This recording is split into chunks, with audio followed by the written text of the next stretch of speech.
Hello students,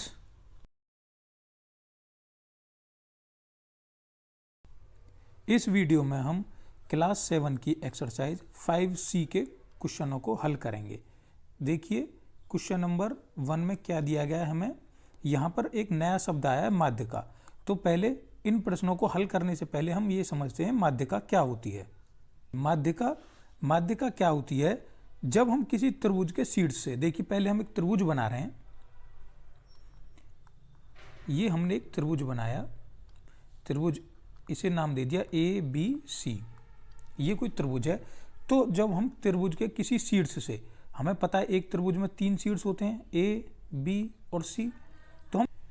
तो किसी त्रिभुज के शीर्ष से उसके सामने वाली भुजा के मध्य बिंदु, जैसे मान लिया ये कोई BC रेखा है, मान लिया ये 6 सेंटीमीटर की कोई रेखा है, तो इसका मध्य बिंदु कहाँ होगा? यहाँ पर। मान लिया इधर 3 की हो गई और इधर 3 की हो गई, तो ये जो बीच में आया जहाँ पर ये 3 बट रहा है, तो ये हो गया इसका मध्य बिंदु। तो शीर्ष से उसके सामने वाली भुजा के मध्य बिंदु को मिलाने वाली रेखा, तो ये रेखा, मान लिया ये रेखा क्या है? D है। तो ये रेखा AD, ये क्या होगी? ये माध्यिका कहलाएगी। इसी प्रकार शीर्ष B से उसके सामने वाली भुजा के मध्य बिंदु, मान लिया इसका मध्य बिंदु ये है, तो इसके मध्य बिंदु पर ये माध्यिका होगी। इसी प्रकार शीर्ष C से उसके सामने वाली भुजा को मिलाती हुई हमने एक रेखा खींच दी जो AB के मध्य बिंदु पर जाकर मिलती है। इसे हमने मान लिया E और इसे मान लिया F। तो हमारी माध्यिका, पहली माध्यिका तो AD आ गई और दूसरी क्या आ गई? हमारी BE आ गई और तीसरी माध्यिका हमारी क्या आ गई? CF। तो हमारे त्रिभुज में 3 माध्यिका हो सकती हैं। बस ध्यान ये रखना है उसके शीर्ष से सामने वाली भुजा के मध्य बिंदु पर। अभी तक जैसे हमने पिछली एक्सरसाइज में एक शीर्ष लंब पढ़ा था, शीर्ष लंब और माध्यिका में थोड़ा सा अंतर है, इसमें हमें कंफ्यूज नहीं करना है। देखिए जैसे हमने एक त्रिभुज खींचा ABC, तो शीर्ष लंब में हम क्या करते थे कि शीर्ष से उसके सामने वाली भुजा पर लंब डालते थे, मतलब लंब खींचते थे। जैसे हम यहाँ पर लंब खींचते हैं तो लंब क्या होता है? एक सीधी रेखा होती है, मतलब 90 डिग्री का कोण होता है। इसमें 90 डिग्री का हमारा कोण नहीं बनेगा, ये बात हमेशा याद रखनी है। शीर्ष लंब में हमारा 90 डिग्री का कोण बनता था, मतलब एक सीधी रेखा खींचती थी। और यहाँ पर क्या है? हम उसके कहाँ पर? मध्य बिंदु पर मिलाएंगे, जहाँ भी उसका मध्य बिंदु होगा। शीर्ष लंब में हम मध्य बिंदु नहीं मिलाते थे। यहाँ पर क्या है? यहाँ पर हम लंब डालते थे, उस पर एक 90 डिग्री का कोण बनाते थे। तो शीर्ष A से हमने शीर्ष लंब खींचा, तो ये क्या हो गया? मान लिया ये AD हो गया। फिर B से हम खींचते थे 90 डिग्री का, एक ये हो गया। और इसी प्रकार हम शीर्ष C से खींचते थे, तो इन्हें हमने कुछ नाम दे दिया E और F। तो यहाँ पे जो शीर्ष लंब आते थे इस त्रिभुज में कौन कौन से? AD, CF और BE। तो इस त्रिभुज में हमारे शीर्ष लंब क्या आ गए? ये 3 शीर्ष लंब आ गए और इस त्रिभुज में हमारी 3 माध्यिकाएं आ गई।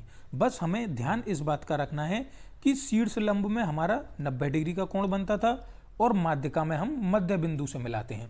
जैसे हम इस शीर्ष लंब को इस प्रकार भी देख सकते हैं। मान लिया कोई त्रिभुज इस प्रकार दिया गया है, उसकी कोई भुजा अलग दी गई है, जैसे ये हमें त्रिभुज दिया गया है। अब ABC हमने इसे कोई नाम दे दिया। अब ये 90 डिग्री का कोण जब बनेगा तो ये किस प्रकार बनेगा? ये इस प्रकार बनेगा, इसकी सीधी रेखा यहाँ पर। और अगर हम इसी त्रिभुज में माध्यिका को देखें, ये क्या है हमारा?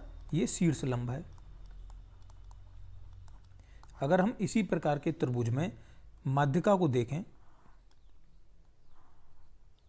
ये त्रिभुज ABC नाम दे दिया हमने।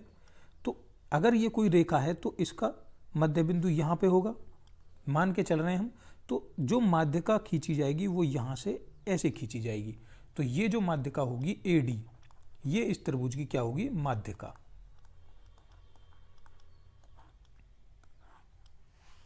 और अगर हम अगली माध्यिका खींचें तो यहाँ से शीर्ष B से ये माध्यिका हो जाएगी और शीर्ष C से ये माध्यिका हो जाएगी रेखा AB पर। क्या माध्यिका होगी इसमें? AD, BE और CF। AD, BE और CF, ये माध्यिका हो गई। तो उम्मीद करता हूँ ये माध्यिका और शीर्ष लंब में अब आपको कोई कंफ्यूजन नहीं रहेगा। शीर्ष लंब में हम क्या करते हैं? लंब डालते हैं 90 डिग्री का, और माध्यिका में हम क्या करते हैं?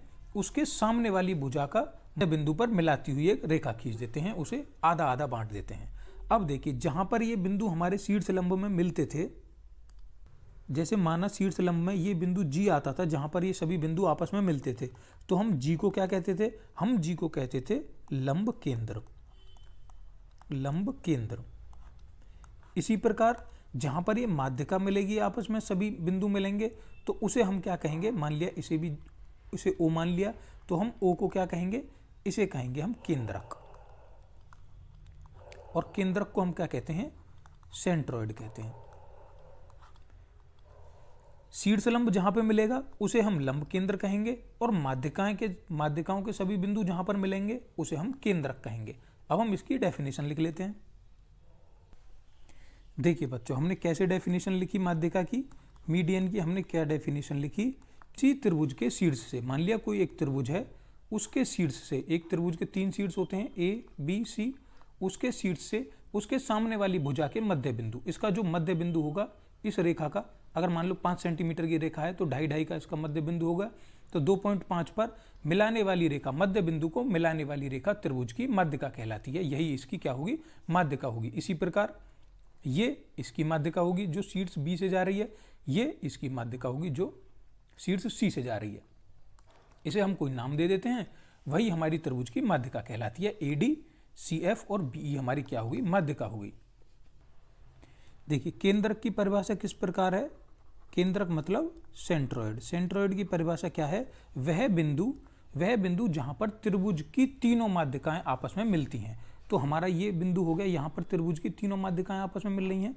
जैसे हमारा ये कोई त्रिभुज है और इस त्रिभुज की हमने माध्यिकाएं खींच दी, जहां पर भी ये तीनों माध्यिकाएं आपस में मिलेंगी, जैसे ये यहाँ पर मिल रही हैं, तो हमारा ये बिंदु क्या कहलाएगा? ये हमारा क्या कहलाएगा? केंद्रक, जिसे हम कहते हैं केंद्रक। अब हमें एक और बात याद रखनी है कि माध्यिकाएं जो होती हैं संगामी होती हैं। संगामी का क्या मतलब है? जब एक ही बिंदु से होकर रेखाएं जाती हैं तो हम उसे संगामी कहते हैं। तो ये बात आपको याद रखनी है कि माध्यिकाएं संगामी होती हैं, अर्थात एक ही बिंदु से होकर जाती हैं। इसी प्रकार शीर्षलंब भी हमारा संगामी था, वो भी एक बिंदु से होकर जा रहा था। तो हमने आपको 2 चीजें बताई इसमें, माध्यिका और केंद्रक। इसी से आधारित हमें एक्सरसाइज करनी है। एक क्या दिया गया है? निम्नलिखित कथनों को अपनी उत्तर पुस्तिका में लिखकर रिक्त स्थान की पूर्ति कीजिए। हमें क्या करना है? ये जो खाली जगह दी गई है इन्हें भरना है। क्या दिया गया है? त्रिभुज की माध्यिका वह रेखाखंड है जो इसके किसी शीर्ष से सम्मुख भुजा के, देखिए जैसे हमने एक त्रिभुज खींचा, इस त्रिभुज की माध्यिका वो पूछ रहा है, ABC ये कोई त्रिभुज है, इस त्रिभुज की माध्यिका हो जाएगी, हम उसके सामने वाली भुजा के मध्य बिंदु से मिलाती हुई रेखा खींचेंगे, वो हमारी माध्यिका कहलाएगी। तो हमारी माध्यिका क्या हो जाएगी? शीर्ष को सम्मुख भुजा के किससे मिला रही है? वो मध्य बिंदु से मिला रही है। तो मध्य बिंदु से मिला रही है, ये हो गया इसका मध्य बिंदु। तो इस प्रश्न का आंसर क्या हो जाएगा? त्रिभुज की माध्यिका वह रेखाखंड है जो इसके किसी शीर्ष को सम्मुख भुजा के किससे मिलाती है? मध्य बिंदु से, मध्य बिंदु। तो पहले का रिक्त स्थान क्या आ जाएगा? मध्य बिंदु। अब देखिए दूसरा देखते हैं। किसी त्रिभुज की माध्यिकाएं, मैंने आपको बताया था किसी त्रिभुज की माध्यिकाएं क्या होती हैं? एक ही बिंदु से होकर गुजरती हैं। तो इस बिंदु को हमने क्या नाम दिया था? इसे हमने केंद्रक कहा था। और जब ये एक ही बिंदु से होकर गुजरती हैं तो हम इसे क्या कहते हैं? किसी त्रिभुज की माध्यिकाएं क्या होती हैं? संगामी होती हैं। और देखिए त्रिभुज की माध्यिकाएं जिस बिंदु पर मिलती हैं उसे हमने क्या नाम दिया? केंद्रक नाम दिया, उसे कहते हैं केंद्रक। तो ये तीनों प्रश्न आपके समझ में आ गए होंगे। किसी त्रिभुज की माध्यिका क्या होती हैं? संगामी होती हैं, एक ही बिंदु से होकर गुजरती हैं। और त्रिभुज की माध्यिकाएं जिस बिंदु पर मिलती हैं उसे हम क्या कहते हैं? केंद्रक कहते हैं। क्वेश्चन नंबर देखिए 2 देखते हैं। एक समद्विबाहु त्रिभुज ABC खींचिए। हमें एक समद्विबाहु त्रिभुज खींचना है। समद्विबाहु त्रिभुज हमने बताया जिसकी 2 भुजाएं बराबर होती हैं, कोई सी भी 2 भुजा जिसकी बराबर होंगी। देखिए कोई एक त्रिभुज खींचते हैं ABC, ये हमने एक त्रिभुज खींचा ABC। इसमें क्या कह रहा है? AB बराबर AC। ये AB और ये AC, ये दोनों रेखाएं आपस में क्या है? बराबर हैं। मान लिया जब हमने त्रिभुज खींचा तो मान लिया ये भी 5 की है और ये भी 5 की है। अब क्या कह रहा है? माध्यिका AD खींचिए। बिंदु A से हमने माध्यिका खींची, मान लिया ये रेखा 6 की थी तो हमने 3 पर इसका मध्य बिंदु मिला दिया, माध्यिका ये होगी AD। अब क्या कह रहा है, मापकर बताइए कि निम्नलिखित कथन सत्य हैं या नहीं। तो हमें बताना है कि ये कथन सत्य होंगे या नहीं होंगे। पहला क्या है, AD BC पर लंब है। ये जो AD है, AD ये रेखा BC पर लंब है या नहीं है। तो आपको ये याद रखना है, ये बात मैंने शीर्ष लंब के लिए बताई थी कि शीर्ष लंब क्या होता है, उसके सामने वाली भुजा पर लंब होता है, लेकिन माध्यिका में ऐसा नहीं होता। लेकिन यहाँ पर हमें क्या दिया गया है, समद्विबाहु त्रिभुज दिया गया है। ये बात आपको हमेशा याद रखनी है। मैंने आपको पिछली एक्सरसाइज में भी बताया था कि समद्विबाहु त्रिभुज पर हमेशा लंब बनेगा। तो ये क्या हो जाएगा, कथन सत्य हो जाएगा। अगर यहाँ पे कोई और त्रिभुज होता, मान लिया हमने विषमबाहु त्रिभुज होता, तो वो लंब नहीं होता, पर समद्विबाहु त्रिभुज दिया गया है तो ये AD BC पर लंब हो जाएगा। अब देखिए दूसरा देखते हैं क्या दिया गया है, AD कोण A को समद्विभाजित करता है। ये जो AD हमने माध्यिका खींची है, ये कोण A जो है ये इसे समद्विभाजित करता है, 2 बराबर भागों में बांटता है। तो बिल्कुल, क्योंकि ये समद्विबाहु त्रिभुज है इसलिए ये इस कोण को भी 2 बराबर भागों में बांटेगा। ये वाली प्रॉपर्टी हम पिछली एक्सरसाइज में पढ़ चुके हैं। अगर आपको समझ में नहीं आ रहा है तो आप पिछली एक्सरसाइज को देख सकते हैं जाकर। देखिए ये समद्विबाहु त्रिभुज है तो ये कोण को 2 बराबर भागों में बांटेगा। ये भी कथन क्या हो जाएगा, सत्य हो जाएगा।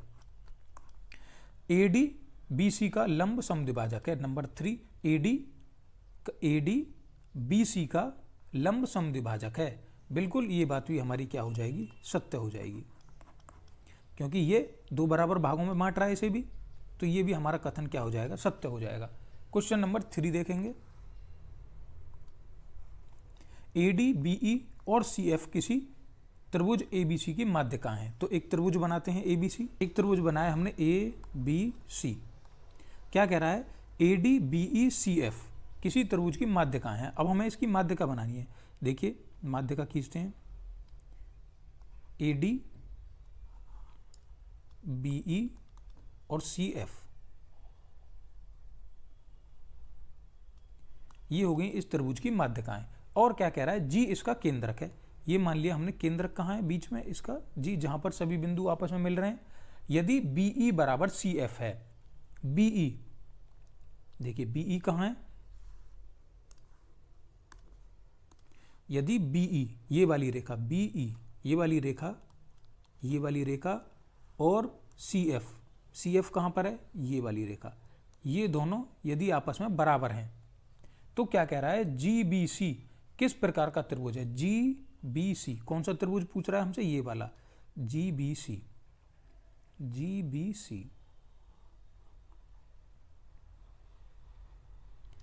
ये मैंने हाईलाइट कर दिया है। GBC ये वाला त्रिभुज किस प्रकार का त्रिभुज है, हमें ये बताना है। देखिए हमें पहले ही दे दिया गया है BE बराबर CF है, BE बराबर CF है, तो ये हमारी 2 भुजाएं आपस में बराबर हो गई।